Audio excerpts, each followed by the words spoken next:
mapagpalang gabi po sa muli po tayo po ay magbabasa ng salita ng Diyos. Matatagpuan natin sa Marcos chapter 6 po.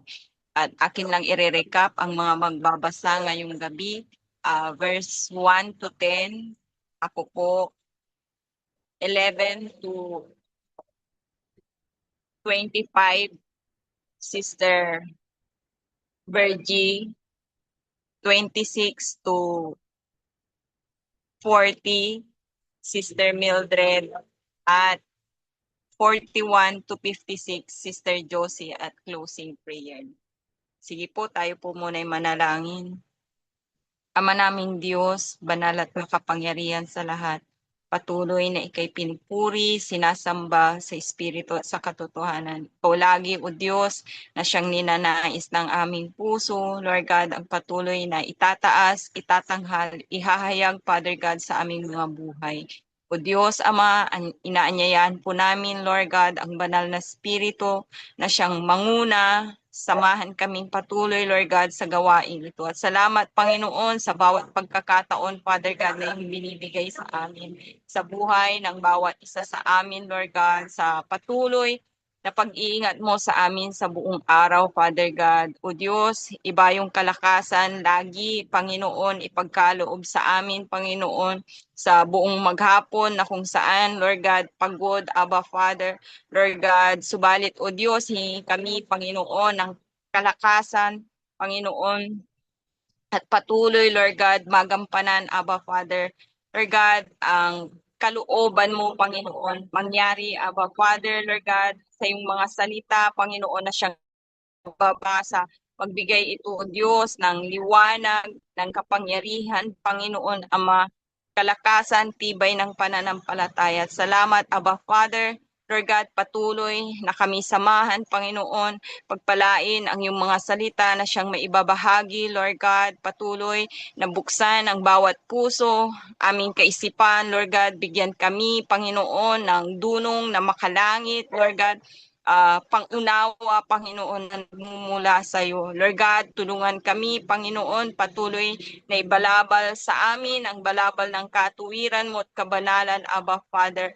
Lord God, we look up unto you, Panginoon, the author and finisher of our faith, Lord God. Anuman, O Diyos, yung sitwasyon na meron kami, Lord God, anuman, O Diyos, yung nangyayari sa aming kapaligiran, mga kaganapan, Lord God, sa gitnang silangan, Panginoon.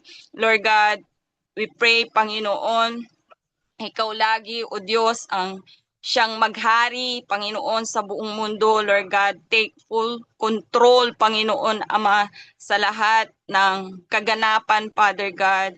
And Lord God, we trust in you, Panginoon, Ama. Ikaw lagi, Lord God, ang siyang sa amin, Panginoon, ay gumawa, Aba Father, Lord God, pagpala sa buhay ng bawat isa sa amin.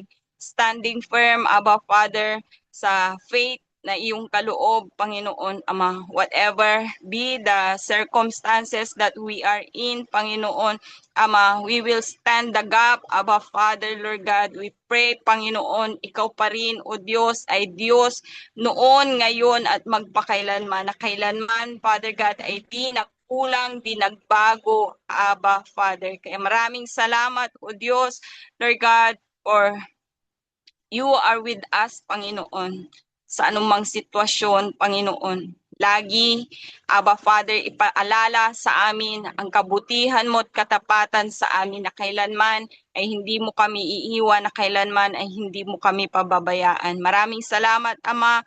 Lord God, ikaw lagi, O Diyos, ang siyang maparangalan sa lahat ng aming gagawin. We give you praise, we give you honor, we give you glory in Christ Jesus' name. Amen. Sige po, tayo na po'y darako sa pagbabasa ng salita ng Diyos. Marcos chapter 6, 1, sabi dito, umalis doon si Jesus at umuwi siya sa sariling bayan kasama ang kanyang mga alagad. Pagdating ng araw ng pamamahinga, si Jesus ay nagturo sa sinagoga. Maraming tao ang nakarinig sa kanya sa kanilang pagkamanghay, nagtatanungan sila, saan niya natutunan ang lahat ng iyan? Anong karunungan itong ipinagkaloob sa kanya? Paano siya nakakagawa ng mga himala? Hindi ba ito ang karpinterong anak ni Maria at kapatid ni na Santiago, Jose, Judas at Simon? Taga rito rin ang kanyang mga kapatid na babae, hindi ba? Kaya't sila'y nagduda sa kanya at siya'y hinamak nila. Dahil dito sinabi ni Jesus sa kanila, ang isang propeta ay ginagalang ng lahat maliban ang kanyang mga kababayan, mga kamag-anak at mga kasambahay. Hindi siya nakagawa ng himala roon maliban sa ilang may sakit na pinatungan niya ng kanyang kamay at pinagaling. Nagtaka siya dahil hindi sila naniwala sa kanya. Nilibot ni Jesus ang mga nayon sa paligid at tinuruan niya ang mga taga roon. Tinawag niya ang 12 at isinugo sila ng dalawa. Sila ay binigyan niya ng kapangyarihang magpalayas ng masasamang spirito at pinagbili ng sa inyong paglalakbay, huwag kayong magdadala ng anuman maliban sa tungkod. Huwag din kayong magdadala ng pagkain, bag o pera. Magsuot kayo ng sandalyas, ngunit huwag kayong magdadala ng bihisan. Verse 10, sinabi rin niya sa kanila, kapag kayo ay pinatuloy sa isang bahay, manatili kayo roon hanggang sa inyong pag-alis sa bayang iyon. Amen. Sige po, tayo'y patuloy. Kung ayaw kayong tanggapin o pakinggan sa isang bayan, umalis kayo roon at ipagpag ninyo ang alikabok sa inyong mga paa bilang babala sa mga taga roon. Umayo nga ang 12 at aral na ang mga tao ay dapat magsisi at tumalikod sa kanilang mga kasalanan. Inalayas nila ang mga demonyo mula sa mga tinasapian ng mga ito. Pinahiran nila ng langis ang maraming may sakit at pinagaling ang mga ito. Nakarating kay Haring Herodes ang balita tungkol kay Jesus, sapagkat nakikilala na siya ng maraming tao. May mga nag-aakala na si Juan na taga-bautismo ay muling nabuhay, kaya si Jesus ay nakakagawa ng mga himala. Ngunit mayroon ding nagsasabi na siya si Propeta Elias, at may iba pang nagsasabing siya ay isang propeta katulad ng mga propeta noong unang panahon. Nang ito'y marinig ni Herodes, sinabi niya, siya ay si Juan na aking pinagpugutan ng ulo, muli siyang nabuhay. Si Herodes mismo ang nagpahuli at nagpabilangbong kay Juan dahil sa kagustuhan ni Herodias. Ang babaeng ito ay pinakasalan at pinakasama ni Herodes, bagamat ito'y asawa ng kapatid niyang si Felipe. Sapagkat laging sinasabi ni Juan kay Herodes, labag sa batas na kasamahin mo ang asawa ng iyong kapatid, at dahil dito si Herodias ay nagkimkim ng galit kay Juan at ibig niya itong ipapatay. Ngunit hindi niya ito magawa sapagkat alam niyang natatakot si Herodes kay Juan. Itinuturing ng hari na si Juan ay taong matuwid at banal at sinisikap niyang huwag itong mapahamak. Gustong-gusto niyang magkinig kay Juan kahit labis siyang nababagabag sa mga sinabi nito. Subalit nagkaroon din ng pagkakataon si Herodias na ipapatay si Juan nang sumapit ang kaarawan ni Herodes. Si Herodes ay nagpanda ng malaking salo-salo at inanyayahan niya ang kanyang mga opisyal, mga pinuno ng hukbo at mga pangunahing mamamayan ng Galilea.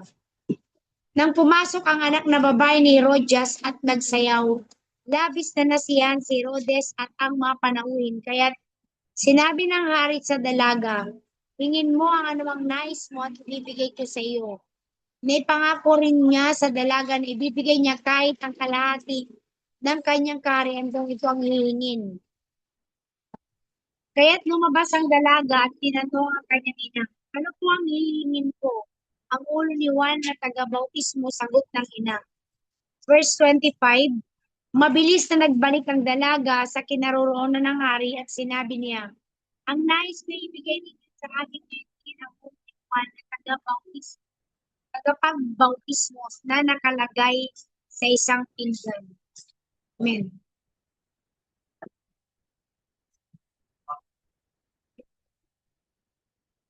Amen. Verse 26. And the king was exceedingly sorry, yet for his own sake and for their sakes, which sat with him, he would not reject her. And immediately the king sent an accuser and commanded his head to be brought, and he went and beheaded him in the prison. And he brought his head in a charger and gave to the damsel, and the damsel gave it to her mother. And when the disciples heard of it, they came and took up his corpse and laid it in a tomb. And the apostles gathered themselves together unto Jesus and told him all things, both what they had done and what they had taught. And he said unto them, Come yourself apart into these desert days, and rest a while. For there were many coming and going, and they had no leisure so much as to. And they departed into a desert days by ship privately. And the people them departing, and many knew him, and ran us thither out of all cities and out of them, and came together to him. And it says, when he came out, so much people, and was moved with compassion toward them, because they were a sheep not having shepherd, and he began to teach them many things. And when the day was now far spent, his disciples came to him and said, This is a desert place, and now that it is far past, send them away that they may go into the country round about and into villages, buy themselves bread, for they have nothing to eat. He answered and said unto them, Give them to eat. And they said unto him, Shall we go and buy 200 penny worth of bread and give them to eat? He saith to them, How many loaves have ye? Go and see. And when they knew, they say 5 and 2 fishes.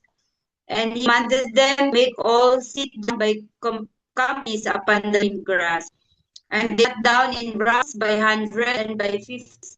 And when he had taken the 5 loaves and the 2 fishes, he looked up to heaven and blessed and brake the loaves and gave them to his disciples to set before them, and the 2 fishes divided he among them all.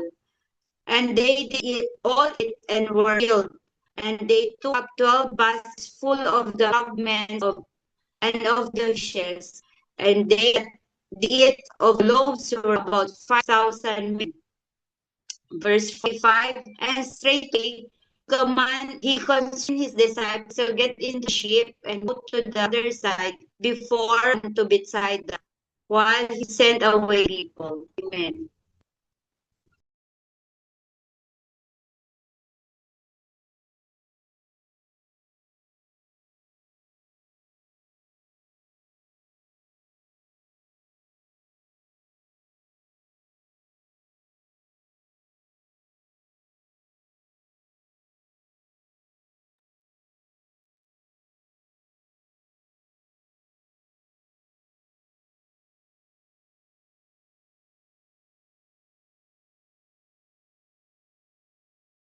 Miss Josie na hanggang 56.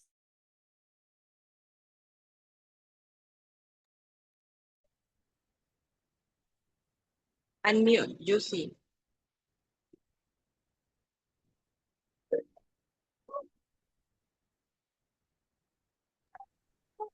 Wait lang.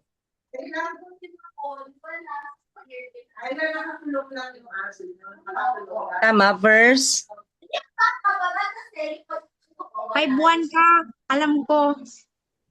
51. 15 kasi kami. Hindi, papatay. Ano yon? 41. 47. 41? Ano ba? 41? Ha? 47. 40? 47? 7. Ha? 47? Okay. Nang sumapit ang gabi, nasa laot na ang bangka, habang si Jesus naman ay nag-iisa sa pampang. Nakita niyang nahihirapan sa pagsagwan ang kanyang mga alagad dahil pasalungat sila sa ihip ng hangin. Nang madaling araw na, sumunod sa kanila si Jesus na naglalakad sa ibabaw ng tubig. Nang malalampasan na niya ang mga alagad, nakita ng mga ito na siya ay lumalakad sa ibabaw ng tubig. Akala nila siya ay isang multo, kaya sila ay nagsisigaw. Takot na takot silang lahat. Ngunit agad na sinabi ni Jesus sa kanila, "Huwag kayong matakot, ako ito. Lakasan ninyo ang inyong loob." Sumakay siya sa bangka at pumayapa ang hangin. Sila'y lubhang namangha sapagkat hindi pa nila naunawaan ang tunay na kahulugan ng nangyari sa tinapay. Hindi pa ito abot ng kanilang isip. Tumawid sila sa ibayo at pagdating sa Genesaret ay dumaong sila sa pampang. Pagbaba nila, nakilala agad siya ng mga tao. Kaya't nagmamadaling nilibot ng mga tao ang mga karatig pook at sinundo ang mga may sakit. Dinadala nila ang mga nakaratay sa higaan, saan man nila mabalita ang naroon si Jesus. At saan man siya pumunta, sa nayon, sa lungsod o sa kabukiran, agad na inilalapit sa kanya ang mga may karamdaman at ipinapakausap sa kanya na mahawakan man lamang nila ang laylayan ng kanyang damit at ang lahat ng makahawak dito ay gumagaling. Amen. Purihin ang Diyos sa pagkabasa ng kanyang salita. Tayo po ay manalangin.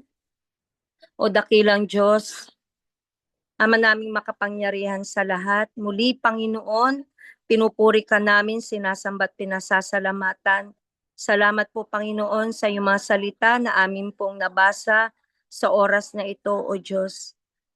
Tunay nga Panginoon na ikaw yung Diyos na makapangyarihan. Nagpakilala ka Panginoon na ikaw yung Diyos na manggagamot, na ikaw yung Diyos na walang imposible Panginoon, na kayang-kaya mo Panginoon na ipagkaloob yung mga pangangailangan ng bawat anak mo na nananampalataya at naniniwala sa iyong kapangyarihan.